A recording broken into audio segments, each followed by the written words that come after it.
नमस्कार बच्चों। आज की हमारी कहानी है घमंडी मक्खी।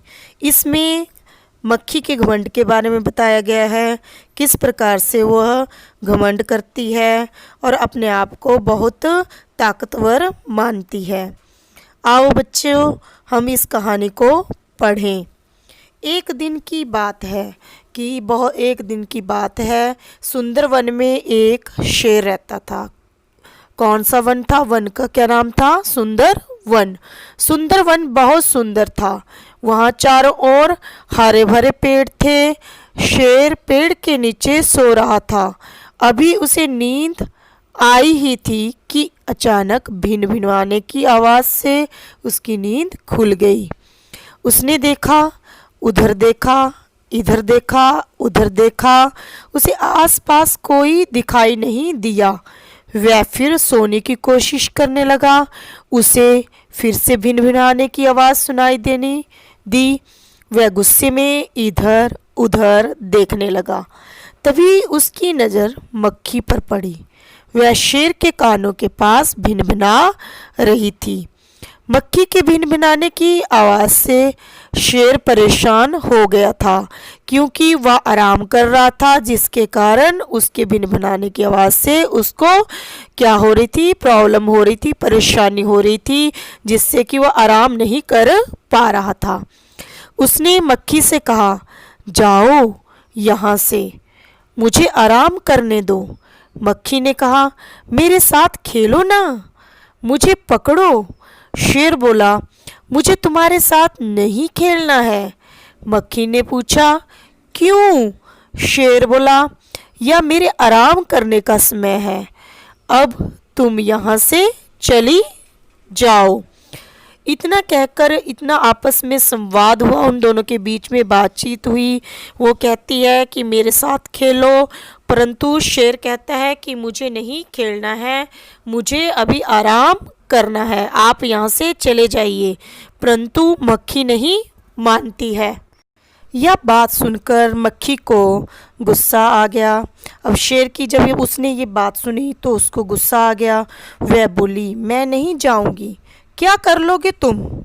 शेर ने कहा, तुम इतनी सी हो कि मैं तुम्हें एक मुट्ठी में मसल कर रख दूंगा, कि मैं 1 मिनट में ही मसल दूंगा, जाओ यहाँ से। वह फिर से बोली, मैं नहीं जाऊंगी। क्या कर लोगे तुम? यह कहकर मक्खी शेर के गाल पर बैठ गई। शेर ने मक्खी को मारने के लिए पंजा मारा। मक्खी झट से उड़ गई। शेर के गाल पर चोट लग गई। मक्खी शेर को परेशान करने लगी। कभी वह शेर के कान पर बैठती, कभी वह शेर की नाक पर बैठती। शेर मक्खी को उड़ाते उड़ाते थक गया और उसे मारने के चक्कर में शेर ने अपने आप को घायल कर लिया। शेर ने मक्खी से कहा, अब मैं बहुत थक गया हूँ, तुम जाओ। मक्खी को लगा कि शेर उससे हार गया है। वह इसी घमंड में आगे बढ़ गई। उसे लगा कि मैंने जंगल के राजा शेर को हरा दिया है। इससे उसके अंदर अहंकार की भावना बढ़ गई। सामने से हाथी दादा आ रहे थे। उन्होंने मक्खी से पूछा, क्या बात है, बहुत खुश नजर आ रही हो? मक्खी ने जवाब दिया, पता है, मैं बहुत ताकतवर हूँ, मैंने शेर को भी हरा दिया है। हाथी मन ही मन मुस्कुराने लगा। उसने अपनी सूंड उठाई और मक्खी को नमस्कार किया। वह बोला, हाँ तुम सबसे ताकतवर हो, कि हाँ आप ही सबसे ज़्यादा बलशाली हो। अब तो मक्खी का घमंड और बढ़ गया, उसमें और अहंकार की भावना आ गई।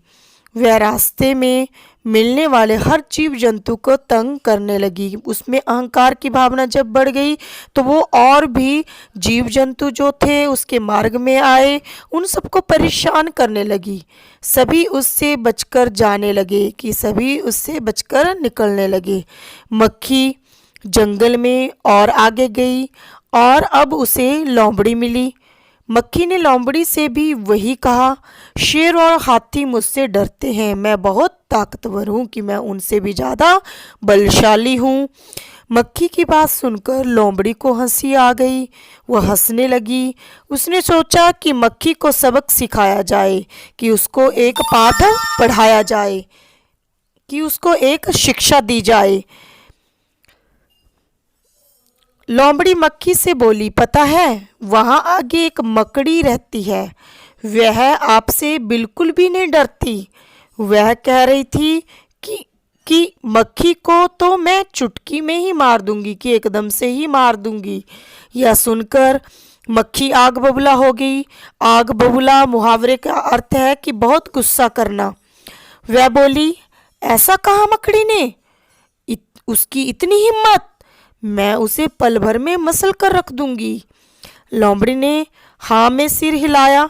मक्खी ने आ देखा न ताव। आओ देखा न ताव मुहावरे का अर्थ है बिना सोचे समझे काम करना, कि हमें कभी भी बिना आव देखे न ताव देखे काम नहीं करना चाहिए। मकड़ी के जाले पर हमला कर दिया।